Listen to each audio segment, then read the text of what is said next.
Mga biday, sa magandang oras po sa lahat. Welcome po sa aking channel.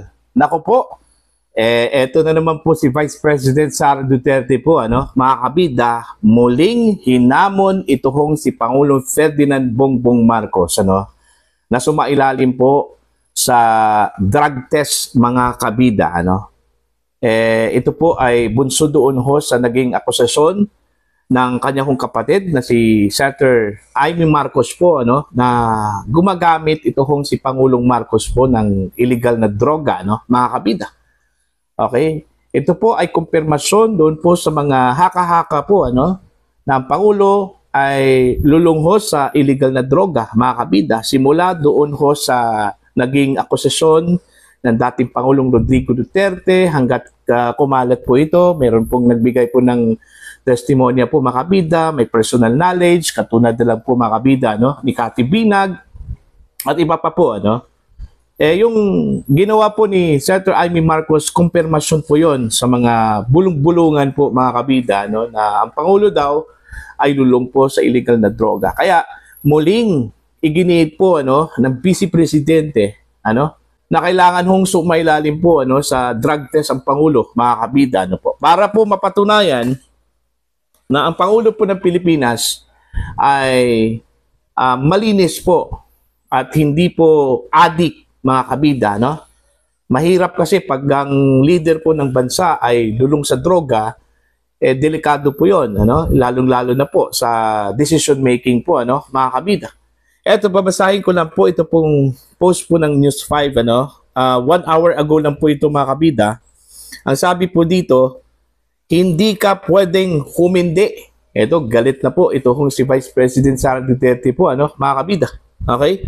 Hinimok ni Vice President Sara Duterte si Pangulong Bongbong Marcos na sumailalim sa drug test kasunod ng paratang ni Senator Amy Marcos na gumagamit siya at ang kanyang pamilya ng illegal na droga. Hamon ni VP Sara, dapat magpa-drug test si PBBM para patunayan na may kakayahan pa rin siyang mamuno bilang Pangulo. Una nang iginiit ng palasyo na matagal nang nagnegatibo sa drug test ang Pangulo at hindi raw nito papatulan ang mga panawagan na sumailalim siya sa hair follicle tests. Ayun. So yun po, mga kabida, muling hinamon po ng Vice Presidente ito kung si PBBM na sumailalim na sa drug test, kung maaari po, hair follicle test, para po patunayan po, mga kabida, na nasa right frame of mind pa rin ang Pangulo, na mamuno dito ho sa ating bansa, mga kabida. Nakakabahala kasi ito, lalong-lalo na sa mga sensitibong mga decision makings po ng Pangulo, mga kabida. At hindi po maganda, na ang isang Pangulo po ay lulong sa illegal na droga. Kaya ito po yung nakita kong solusyon po ni VP Sara, mga kabida, para po mawala yung mga haka-haka at saka yung aligasyon po ni Senator Amy, na gumagamit ang Pangulo po ng illegal na droga. Then, dapat sumailalim po siya sa drug test o hair follicle test po, mga kabida. Okay? Malinaw po sa ating saligang batas na dapat po ang Pangulo ay nasa tamang pag-iisip, mga kabida, para gampanan yung kanyang trabaho bilang leader, bilang pinuno po ng bansang Pilipinas, mga kabida. Yun ngang mga empleyado at saka opisyal po ng gobyerno, mga kabida, pag once mapatunayan po na nagpositibo po, mga kabida, sa illegal drug test, okay, kung hindi man po tinatanggal, pinaparehab, mga kabida, diba? Sinasabi po ng Malacanang po, mga kabida, na hindi na po kailangan na sumailalim sa drug test ang Pangulo kasi po, malinaw naman po, na negatibo po ang Pangulo noong unang drug test po niya noong 2021, mga kabida, nung siya po ay tumakbo bilang Pangulo po ng Pilipinas. Ano pa bang prueba daw, mga kabida, na gustong ipakita po ng Pangulo, kung tutuusin po, last 2021 pa po yun. At saka pinagdudahan din, mga kabida, yung drug test na yon. Okay? Di ba sa gobyerno po, dapat taon-taon po, mga kabida, sumasailalim po ng drug test ito hong mga empleyado at saka opisyal po ng gobyerno, mga kabida. Di ba? Meron pa ngang random eh. Alright? Tapos yung kay Pangulong Marcos po mga kabida, since 2021 pa po yung last drug test po niya, mga kabida.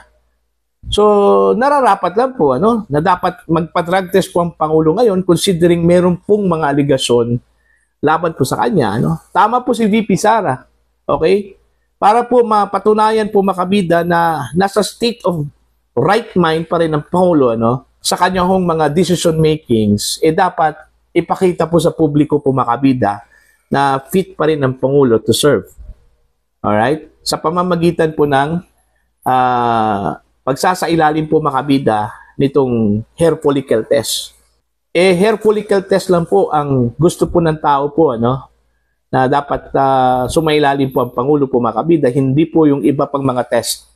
Hair follicle test. Kasi ang hair follicle test po mga kabida, dyan po mapapatunayan na talagang gumagamit ba ang tao ng illegal na droga o hindi, kahit na po matagal na po yung panahon na gumamit po siya ng illegal na droga, po, mga kabida.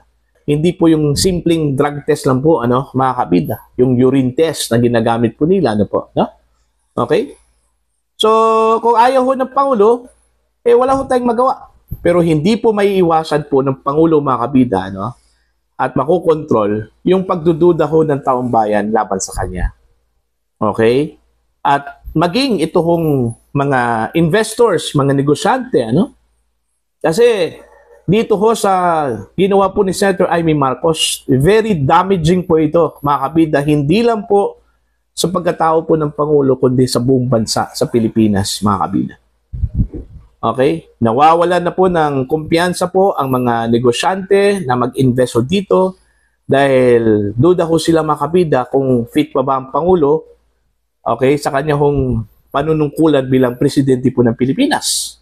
Maliban doon ho sa issue po ng korupsyon, mga kabida, kung saan po ay isa sa mga naging dahilan po kung bakit nawalan po ng kumpiyansa po ang mga negosyante po, na mamuhunan po dito sa Pilipinas.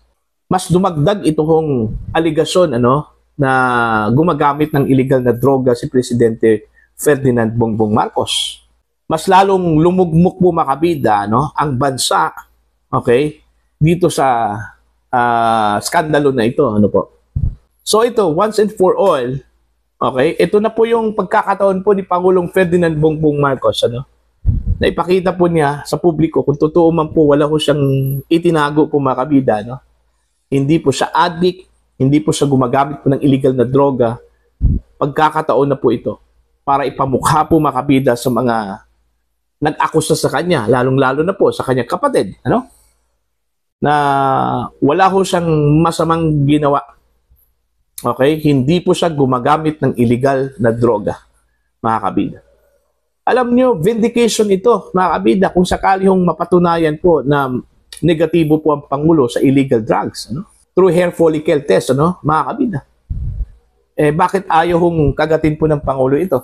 Okay? Meron bang itinago po ang Pangulo? Mga kabida, na ayaw hong malaman ng publiko, Baka naman po, may bahid katotohanan po, yung mga aligasyon po ni Senator Amy Marcos, mga kabida. Kaya ayaw ho ng Pangulo. Okay? Kasi, tandaan po ninyo, si Senator Amy Marcos po, mga kabida, ay credible, dahil siya po kapatid. Okay? Nagsama po sila ng Pangulo since pagkabata pa po, mga kabida, hanggang lumaki, hanggang naging Pangulo po ito, si Pangulong Marcos, mga kabida.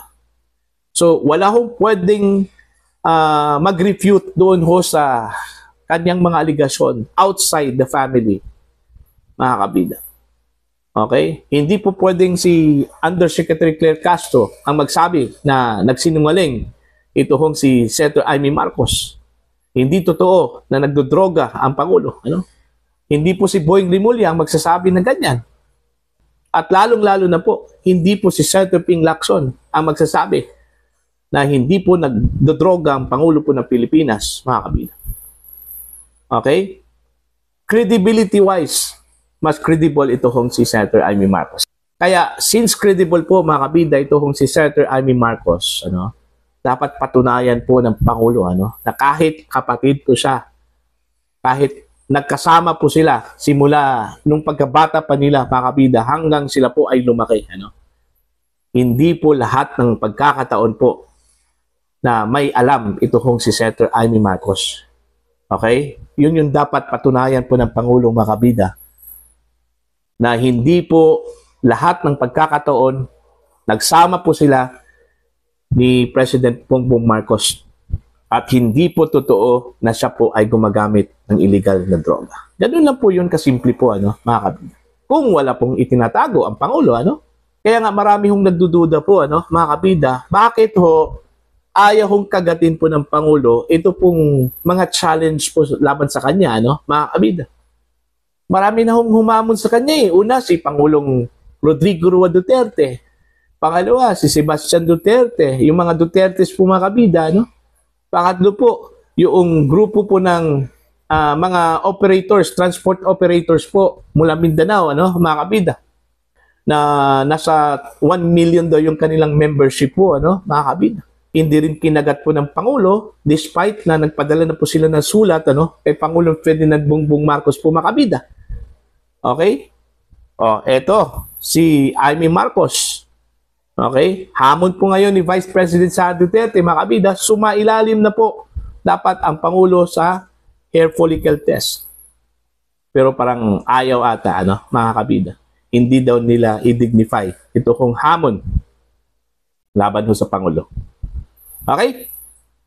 So, yun po. Para po sa inyo, ito ho pagtanggi po ng Pangulo, mga kabida, na sumailalim sa drug test. Anong tingin ho ninyo dito? Indikasyon ho ba ito, ano? Na siya po ay may itinatago, mga kabida, na ayaw hong malaman po ng publiko na totoong gumagamit po siya ng illegal na droga, ano? Ganun po ba yun, mga kabida? Please comment down. Sa mga hindi pa po subscriber sa aking channel, please subscribe. Just click the subscribe button, click the notification bell, click all para update din po kayo, mga kabida, sa aking mga uploads. Maraming salamat po sa inyo lahat.